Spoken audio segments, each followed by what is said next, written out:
የሚሊዮን ዶላር ቼኮችን በነፃ ይሰጣል። ውድ መኪኖችን፣ የግል ደሴቶችንና ሙሉ ቤቶችን እንደ ከረሜላ ያድላል። በአንድ ቪዲዮ ላይ ብቻ በሚሊዮን የሚቆጠሩ ዶላሮችን እንደ ቆሻሻ ይበትናል። ማንኛውም ጤነኛ ሰው ለምን ብሎ መጠየቁ አይቀሬ ነው። እብድ ነው ወይስ ዝም ብሎ እጅግ በጣም እድለኛ ሰው? እውነቱ ግን እሱ ከሁለቱም አይደለም። ጂሚ ዶናልድሰን ወይም ሚስተር ቢስት የፈጠረው ነገር ዓለም አይታው የማታውቀውን የገንዘብ ማሽን ነው። አብዛኛው ሰው የሚያየው ገንዘብ ሲሰጥ ነው። እሱ ግን እያየ ያለው ሲስተሙን ነው።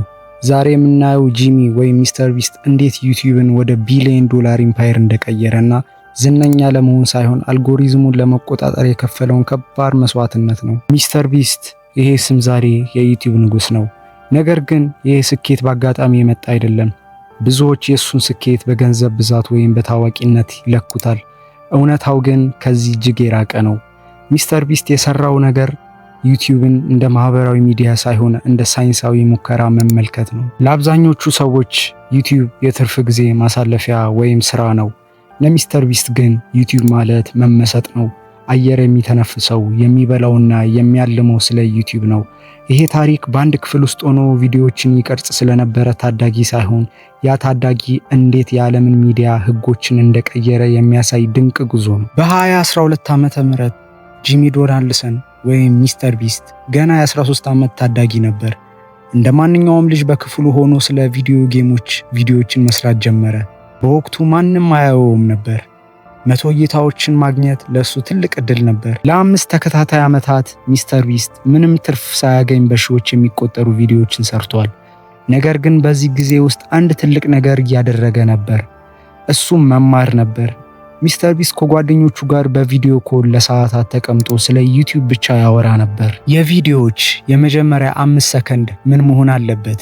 የትኛው ተምብኔል ነው ሰውን የሚስበው?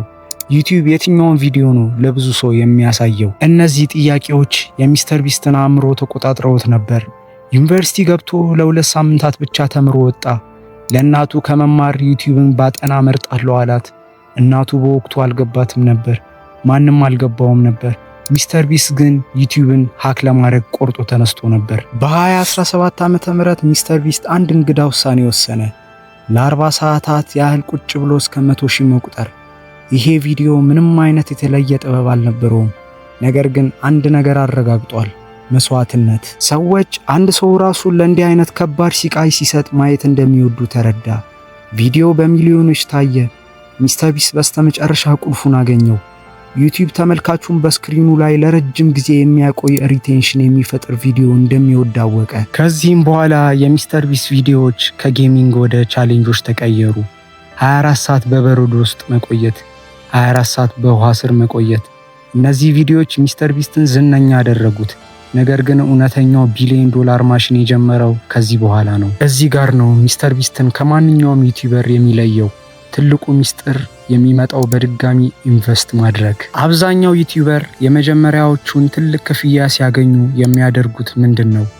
ውድ መኪና ይገዛሉ፣ ትልቅ ቤት ይከራያሉ፣ ወይም ለራሳቸው ለቅንጦት ያውሉታል። ሚስተር ቢስት ግን ይህንን አላደረገም።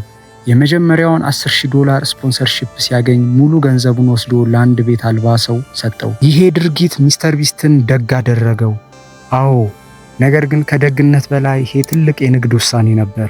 ያ ቪዲዮ በሰራው ደግነት ምክንያት በሚሊዮኖች ታየ።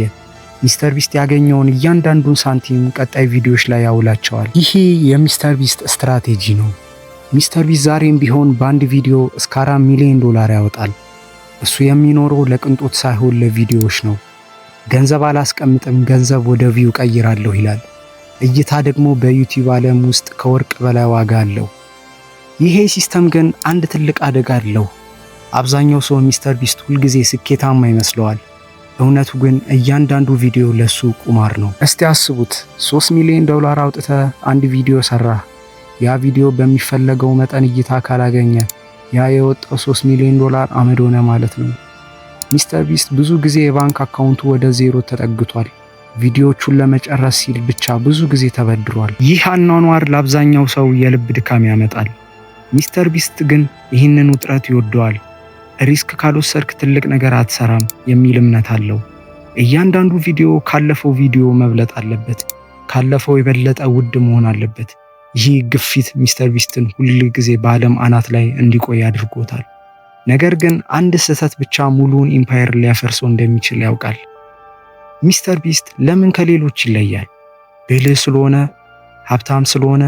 አይደለም። እሱ ከማንኛውም ሰው በላይ ስለሚሰራ ነው። ሚስተር ቢስት ቪዲዮዎችን ብቻ አይሰራም። እሱ ቪዲዮዎችን ይመረምራል። አንድ ቪዲዮ ከመልቀቁ በፊት በሺዎች የሚቆጠሩ ተምብኔሎችን ይሞክራል። የቪዲዮውን ርዕስ ለ10 ጊዜ ይቀይረዋል። የቪዲዮ የመጀመሪያ ሰከንዶች ሰውን ካልሳቡ ሙሉ ቪዲዮውን ደጋግሞ እንዲቀረጹ ያደርጋል። እሱ የትርፍ ጊዜ ማሳለፊያ የለውም። ጓደኞቹ በሙሉ አብረውት የሚሰሩ ሰዎች ናቸው። የፍቅር ህይወቱ፣ ቤተሰቡ፣ ሁሉ ነገሩ ከዩቲዩብ ጋር የተያያዘ ነው። የሚስተር ቢስት ዩቲዩብን መጥላት አትችልም፣ ምክንያቱም እሱ በየሰከንዱ እየተቀየረ ነው። ይሄ የመመሰጥ ደረጃ ነው። ሚስተር ቢስትን ወደ ቢሊዮን ዶላር ማሽንነት የቀየረው እሱ ተመልካቹ ምን እንደሚፈልግ ከተመልካቹ በላይ ያውቃል። ሚስተር ቢስት ዩቲዩብ ቻናል ብቻ እንዳልሆነ ተረዳ። እሱ ሚዲያ ኩባንያ ነው። ሚስተር ቢስት ቪዲዮዎቹን በ12 የተለያዩ ቋንቋዎች ተርጉሞ መልቀቅ ጀመረ። እንግሊዘኛን ጨምሮ በስፓኒሽ፣ በፖርቹጋልኛ፣ በፈረንሳይኛ። ሚስተር ቢስት የዓለምን ህዝብ በሙሉ ተመልካቹ አደረገ። አንድ ቪዲዮ ሲሰራ ያ ቪዲዮ በዓለም ዙሪያ በሚገኙ 12 ቻናሎች ላይ ይለቀቃል። ይሄ ማለት አንድ ጊዜ የሰራው ቪዲዮ ከ12 የተለያዩ አቅጣጫዎች ገቢ ያመጣል ማለት ነው። ይሄ ነው ብልህነት። ሚስተር ቢስት ራሱን ብቻ ሳይሆን ሙሉ ፕሮዳክሽን ቲሙን ገንብቷል። በመቶዎች የሚቆጠሩ ሰራተኞች፣ ግዙፍ ስቱዲዮዎች እና የራሱ የቪዲዮ ኤዲተሮች አሉት። ሚስተር ቢስት አሁን አርቲስት ብቻ አይደለም፣ እሱ የኢንዱስትሪው መሪ ጭምር ነው። ቢስት በርገርን ሲመሰርት በአንድ ቀን ውስጥ በመቶዎች የሚቆጠሩ ቅርንጫፎችን ከፈተ። እንዴት ብላችሁ መጠየቅ ትችላላችሁ? ራሱ ሬስቶራንት በመገንባት ሳይሆን ካሉ ሬስቶራንቶች ጋር ውል በመግባት ነው። ፊስት ኤብልስ የተባለውን የቸኮሌት ምርት ሲያወጣ በአጭር ጊዜ ውስጥ በሚሊዮኖች የሚቆጠሩ ተሽጠዋል። ይህንንም እንዴት ብላችሁ መጠየቅ ትችላላችሁ? ምክንያቱም ሚስተር ቢስት አቴንሽን አለው። ይህም ማለት የሰዎችን ትኩረት የመሳብ ችሎታ። ይሄ ደግሞ በዚህ ዘመን እንደ ዘይት ወይም እንደ ወርቅ ውድ ነው። ሚስተር ቢስት ሰዎችን ለሰዓታት በስክሪኑ ላይ እንዲቆዩ የማድረግ ችሎታ ስላለው ማንኛውም ምርት የመሸጥ አቅም አለው። ዩቲዩብ ለሚስተር ቢስት ማስታወቂያው ነው። ንግዶች ደግሞ የገንዘብ ምንጮቹ ናቸው። ብዙዎች ሚስተር ቢስትን ለመምሰል ይሞክራሉ፣ ገንዘብ ይሰጣሉ፣ ቻሌንጆችን ያደርጋሉ። ነገር ግን አብዛኞቹ ይወድቃሉ። ለምን? ምክንያቱም እነሱ የሚያዩት ገንዘቡን ብቻ ነው። ሚስተር ቢስት የሰራው ሲስተም በገንዘብ ላይ የተመሰረተ አይደለም። በውሳኔ በመመሰጥና ለአንድ ዓላማ ራስን አሳልፎ በመስጠት ላይ የተመሰረተ ነው።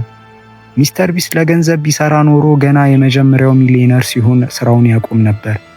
እሱ ግን ዛሬም በቢሮ ወለል ላይ ይተኛል። ዛሬም ስለ ቪዲዮ ተምብኔል ለሰዓታት ይጨነቃል። አብዛኛው ሰው ስኬትን እንደ መድረሻ ያየዋል። ሚስተር ቢስት ግን ስኬትን እንደ ጉዞና እንደ ዘላቂ ስራን የሚያየው።